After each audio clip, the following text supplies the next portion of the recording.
കണ്ണൂരിൽ KSU പ്രതിഷേധത്തിനിടെ മന്ത്രി വീണ ജോർജിന് പരിക്കേറ്റ സംഭവത്തിൽ സംസ്ഥാന വ്യാപകമായി തെരുവിലിറങ്ങി പ്രതിഷേധിച്ച് CPIM-ഉം DYFI-യും സെക്രട്ടേറിയറ്റിലേക്ക് DYFI പ്രവർത്തകർ മാർച്ച് നടത്തി. കൊല്ലത്ത് പ്രതിഷേധത്തിന് CPIM സംസ്ഥാന സെക്രട്ടറി MV ഗോവിന്ദൻ നേതൃത്വം നൽകി. കണ്ണൂർ DCC ഓഫീസിലേക്ക് SFI നടത്തിയ മാർച്ചിന് പിന്നാലെ കല്ലേറും സംഘർഷവും ഉണ്ടായി.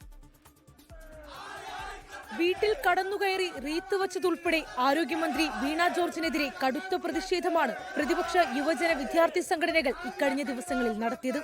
ഇന്ന് KSU നടത്തിയ പ്രതിഷേധത്തിനിടെ മന്ത്രിക്ക് പരുക്കേറ്റതോടെ മന്ത്രിക്ക് പ്രതിരോധമൊരുക്കി CPIM-ഉം LDF-ഉം.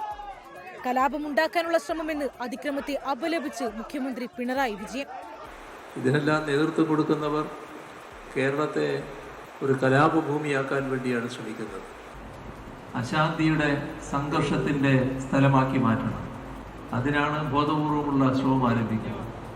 മന്ത്രിക്കെതിരെ വധശ്രമമാണ് ഉണ്ടായതെന്നും ആക്രമണത്തിന് ആഹ്വാനം ചെയ്തത് പ്രതിപക്ഷ നേതാവ് VD സതീശനാണെന്നും കുറ്റപ്പെടുത്തി CPIM നേതാക്കൾ. ഇത് ആസൂത്രിതമായിട്ട് പ്ലാൻ ചെയ്ത ഒരു പദ്ധതിയുടെ ഭാഗമാണ്. കൈക്കും കഴുത്തിനുമെല്ലാം പരിക്കേറ്റിരിക്കുന്നു. കോൺഗ്രസ് ഉൾപ്പെടെ അറിഞ്ഞുകൊണ്ട് യൂത്ത് കോൺഗ്രസും KSU-യും കൂടി ചേർന്ന് സംഘടിപ്പിച്ചിട്ടുള്ളത്. എന്തെല്ലാം നാടകങ്ങൾ സംഘടിപ്പിക്കണം, എന്തെല്ലാം ആക്രമണങ്ങൾ നടത്തണം, എന്തെല്ലാം തരത്തിലുള്ള നുണകൾ പ്രചരിപ്പിക്കണം, ഇതെല്ലാം ഔട്ട്സോഴ്സ് ചെയ്തിരിക്കുകയാണല്ലോ. കരാർ പണി കൊടുത്തിരിക്കുകയാണല്ലോ KPCC. എന്നാൽ KSU നടപടിയെ തള്ളിപ്പറയാൻ പ്രതിപക്ഷ നേതാവ് VD സതീശൻ ഉൾപ്പെടെ തയ്യാറായില്ല.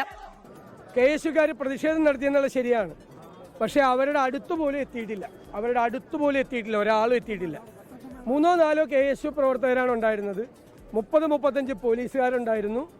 ഇവരെ ആക്രോശിച്ച് അവരുടെ അടുത്തേക്ക് ചെല്ലുന്ന ദൃശ്യങ്ങൾ മാത്രമേ ഇതുവരെ പുറത്തു വന്നിട്ടുള്ളൂ. സംഭവം പരിശോധിക്കുമെന്നും തെറ്റുപറ്റിയെങ്കിൽ നടപടിയെടുക്കുമെന്നും പ്രതിപക്ഷ നേതാവ്. അതേസമയം മന്ത്രിയുടേത് അഭിനയമെന്ന് KSU-വിന്റെ പരിഹാസം.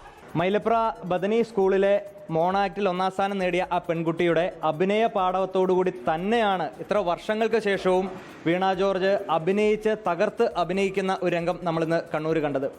24 തിരുവനന്തപുരം.